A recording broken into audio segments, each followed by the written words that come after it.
मेरे पास लगभग दिन में 50 से 60 फ़ोन आते हैं, डॉक्टर साहब कहीं से भी रेमडेसिविर, टोसिलीजुमाब, प्लाज़्मा इन सब का बंदोबस्त कराओ। कैसे भी करके मेरे मरीज को ये प्लाज़्मा मिल जाए, रेमडेसिविर मिल जाए, टोसिलीजुमाब मिल जाए, तो मेरा मरीज बच जाए। इन्हीं सारे मुद्दों को ध्यान में रखते हुए ये वीडियो मुझे बनाने की आवश्यकता पड़ी। सबसे पहली बात जो मैं यहाँ क्लियर करना चाहता हूँ, वो सबसे इम्पोर्टेंट बात ये है कि ये चारों चीज़ें लाइफ सेविंग नहीं है। ना रेमडेसिविर लाइफ सेविंग है, ना प्लाज्मा लाइफ सेविंग है, ना टोसिलीजुमाब लाइफ सेविंग है। तो फिर भागना बंद करिए, दौड़ना बंद करिए। जब भी आप अपने मरीज के लिए पैनिक होकर के भागना शुरू करते हैं, उससे मरीज का मनोबल और आपका मनोबल दोनों का मनोबल गिरता है। क्या है रेमडेसिविर? साधारण लैंग्वेज में बात करें तो रेमडेसिविर एक एंटीवायरल ड्रग है और इस एंटीवायरल ड्रग का क्या यूटिलाइजेशन है? इस एंटीवायरल ड्रग का यूटिलाइजेशन सिर्फ इतना है कि अगर मरीज के इंक्यूबेशन पीरियड में जब वो किसी के संपर्क में आया है से लगाकर पहले 7 से 10 दिन के भीतर अगर उसको रेमडेसिविर दी जाए तो उसको फायदा मिलता है, अदरवाइज इस दवा का कोई यूटिलिटी नहीं है। अगर आपको लगता है कि नहीं इस पे फैक्ट्स पे बात की जाए, फिगर्स पे बात की जाए, तो ठीक है, आप डब्ल्यूएचओ की साइट खंगालिए और रेमडेसिविर को गूगल पर डाल के विकिपीडिया में देख लीजिए कि रेमडेसिविर कितना फायदा करती है। तो फिर इतना क्यों इस पे माहौल बना है रेमडेसिविर की उपलब्धता और अनुपलब्धता को? आप इससे हटकर साधारण भाषा में इसको सिर्फ इतना समझ लीजिए कि ये एक लाइफ सेविंग ड्रग नहीं है। अगर आपका मरीज परेशान है, ऑक्सीजन सैचुरेशन डाउन है और उसको कोई दिक्कत या तकलीफ हो रही है, तो उसमें ये ड्रग्स लाइफ सेविंग नहीं है। लाइफ सेविंग आपके मरीज के लिए है ऑक्सीजन उसको समय पर मिल जाए, जो हर अस्पताल में उपलब्ध है मोर और लेस। दूसरा, उसके लिए लो मोलिकुलर हेपेरिन या एंटीकोएगुलेंट जो हर अस्पताल में उपलब्ध है और सरकार में फ्री में उपलब्ध है।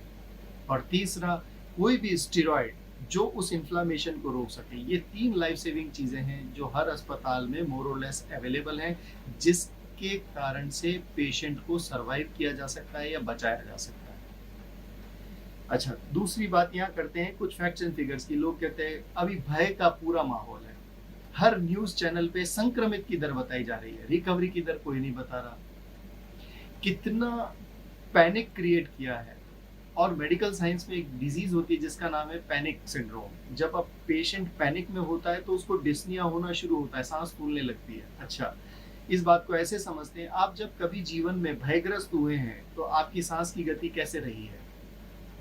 आपके सांस की गति तेज चलना शुरू हो जाएगी। जब भी आप डरेंगे, आपको भय होगा, अज्ञात भय होगा, आपकी सांस की गति तेज चलने लगेगी। लोगों ने उसको कोरोना के संक्रमण से जोड़ दिया। तो ये भय के माहौल में कोई जिम्मेदारी समझे इस चीज को कि इसको पैनिक से निकाल के पॉजिटिविटी की ओर लेकर के जाया जाए। सरकार के प्रयास दुरुस्त हैं, सरकार हर जगह प्रयास कर रही है अपना कि ऑक्सीजन को पहुंचाया जाए, लाइफ सेविंग ड्रग्स को पहुंचाया जाए। तो उसमें पेशेंट के अटेंडेंट को पैनिक होकर के भाग भाग नहीं मुझे रेमडेसिविर चाहिए क्योंकि मुझे अस्पताल में कहा गया है कहीं से भी इंजेक्शन उपलब्ध कराओ, कुछ नहीं बनने वाला है इससे। आपका पेशेंट अगर वेंटिलेटर पर है, अगर आपका पेशेंट और किसी तकलीफ में है, तो उस स्थिति में आप एक ऑर्नामेंटेशन कह सकते हैं। जैसे सपोज मुझे भूख लगी है और मुझे खाना खाना है और मेरे थाली में 2 सब्जी है, दाल है, पापड़ है, रोटी है और सलाद है। मैंने खाना खा लिया लेकिन नहीं मुझे तो रसगुल्ला भी चाहिए, इस रसगुल्ले से ही मेरा पेट भरेगा।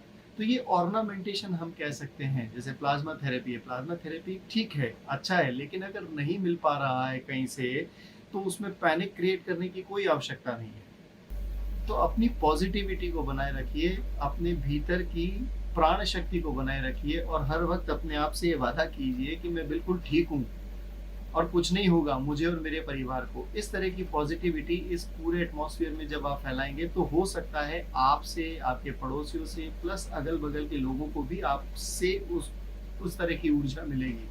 वनिस्पत इसके आप जब भागना शुरू करेंगे।